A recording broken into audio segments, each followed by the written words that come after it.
So we're walking through this really cool old building here in Penticton, and lo and behold, when we come by, a microbrewery. Let's go see what's going on.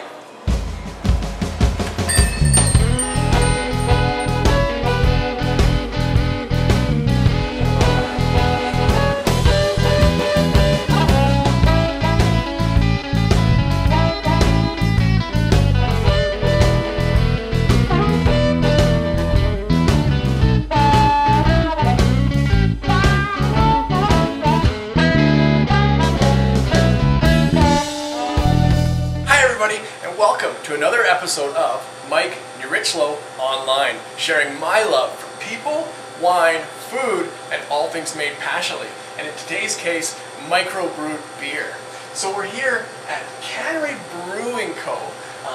In this really cool old building, which used to be a cannery. And having us, and it's a pleasure to be here, thank you so much, is Pat Dick, one of the owners of Cannery Brewing Co. So why don't you tell us a little bit about your background. How did you get into beer brewing? What passionately got you going in? Probably a love of beer is what got me into it. That tends to help, doesn't it? It does tend to help. If you love brewing beer, you love drinking beer, you love brewing beer, you love the whole process. Brewing beer is a fascinating process. The whole process of getting to the end product, of course if you like the end product, you're involved in the process.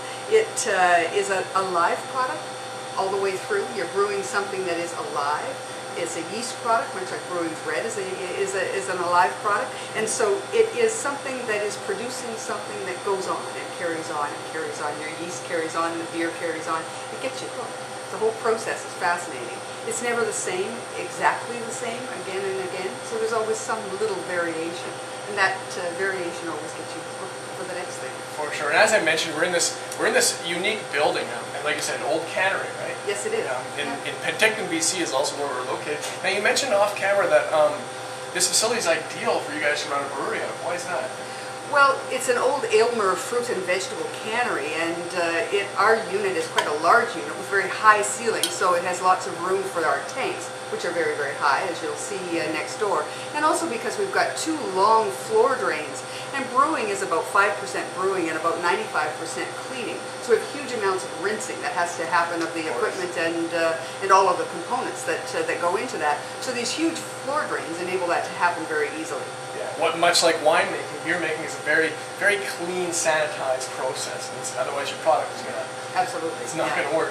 No, it's not. Now, you guys have some unique beers you make here. I mean, some really neat labeling. Why don't you tell us? I mean, apricot wheat ale. Well, this is a summer seasonal that we make in the summertime. As soon as you uncap this one, it'll make you wish you were sitting on a sun deck somewhere in the Okanagan. Wheat ales always have a citrus component to them that comes from the wheat itself. We've added just enough apricot to soften that wheat, not enough to make it sweet. It'll make you just wish you were sitting in the Okanagan sunshine. There's another one here, which is Anarchist Amber Ale, named for the mountain that's in the Soyuz. This is a beer drinker's beer. It's the one that you were trying earlier today. A nice medium ale, just a nice hint of hop in the middle that runs all the way through. This one also is a seasonal beer. This is a winter seasonal. This is maple stout. I was telling you earlier that stouts are always about roasted and toasted malts, and they often have an edge. Nice mouthfeel for this one. The maple just softens the edges that the roasted and toasted process gives to the malts themselves. This one is brand new for us. We're thrilled to finally have this one on the market. This is the Squire Scotch Ale. Scotch ales are a variety of pale ale that are known for being very malty. This one is no exception. Lightly hopped, because hops were not characteristic of Scotland. They didn't do well growing there. So very lightly hopped, heavily malted. This has got a little touch of smoke on the finish, nice little bit of sweetness through it, but finishes with a nice clean finish that makes it very, very much a food beer. So we're thrilled to have this one in our lineup as well. That's great. Now, one other thing they pointed out to me, this is now is this unique to you guys, your unique delivery system? We were in here, and someone said, you got to check out their, you're going to have to describe this to me, but it kind of looks like a pig. Well, it is a pig. It's called a party pig. It's a party pig. Now, it gets to go to some awfully nice functions. I wish I had a social life like these ones do.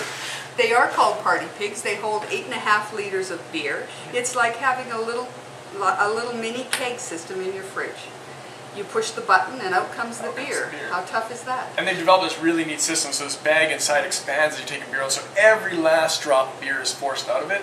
And because it's a sealed system, much like boxed wine or something like that, it lasts a very long extended time in your refrigerator or whatever, so you can just have it there when you want a beer instead of cracking a new bottle open or whatever. That's right. The beer stays perfect. It doesn't deteriorate in your fridge the way it would with a bottle that you'd opened. That's great. That's really cool. Now, is this uniquely you guys? Have you seen any other breweries doing this? We sell the parts for the Party Pig system, but there are other breweries that sell the Party Pigs as well. Yeah, you do need to have a commitment to fill them and whatnot. They're not that easy to manage in terms of filling them, but they're very easy for your customers to manage. And as I say, they get to go to some great functions, perfect for parties and picnics and boating and that kind of thing. So yeah, that's awesome. So we're going to head back. We're going to talk to the brewmaster a little bit, have a little bit of a look at the facility while we're here. So I'm here with Chuck, the senior brewer at Cannery Brewing Company. Thanks so much for hanging out for a second, Chuck. You had a busy day back there. Looks like you guys are canning away. Yeah, we're canning hard today. Yeah. Awesome. So can you tell us a little bit about what got you into beer making? What got you excited about it? I mean, you obviously like beer. Oh, I love beer. Yeah. What got me into the job really was just peppering the town with resumes, trying to find a job. And this was, of course, one of the jobs I really wanted. But not until about a year later did I get a phone call from these guys asking me to come in and start working for them. Well, I started at the bottom. Yep. Sort of just kept working at it, worked my way up to senior brewer where I am now. Awesome. So you found yourself, starting at the bottom, you probably found yourself just intrigued by all the intricacies of making beer and everything. Oh yeah, there's a lot that goes into it. Yeah, and you probably learned a lot from your master brewer and everything. And I guess you're kind of the guy just below him who takes care of everything. Yeah. Just sort of keep an eye on everything while he's out. That's cool. Now, what makes Cannery Brewing Company unique to you? Like, what's inspiring from them that you get to work on for them? Mostly it's the people I'm working with. Yeah. There's a lot of great people working in this company here. It's just a lot of fun coming to work. Just a good time. And I mean, I'm sure you get to taste your beer all the time. And oh yeah, within reason. Within reason. It's a good job to have, though. Cool. Oh, yeah. Good to meet you. Look forward to tasting some more of your products. Oh yeah. And tasted a few already, and they're excellent. You guys are well on your way. It's good to hear. Awesome. So Chuck, can you break beer back down to just the basic elements for us? How is beer made, and what processes do you guys do, just bare bones, to make all the elements into what we enjoy drinking at the end of the day? Well, there's 4 basic elements to beer. You got your barley, your water, yeast, and hops. So you start off with your barley. It's malted, different levels of malted, differs from barley to barley. And then it gets cracked and mixed with water. And it extracts all the sugar out of the barley. It gets sent over and boiled, and then the hops are added to it there. And once the hops have been added to it and boiling for a while, it gets cooled off again, then sent into one of the fermenters, and that's where the yeast gets added. And then from there, it starts to turn into beer. The yeast eats all the sugar, converts it to alcohol. Yeah, alcohol and CO2. And makes that lovely thing we enjoy at the end of the day with our big juicy burger, right? Oh yeah. That's the way it goes.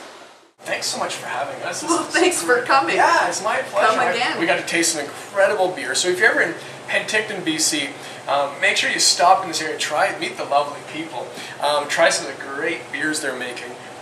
Very unique microbrewery, and they're tasting. It's a free tasting. You come and just enjoy yourself.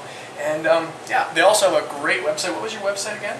It's cannerybrewing.com.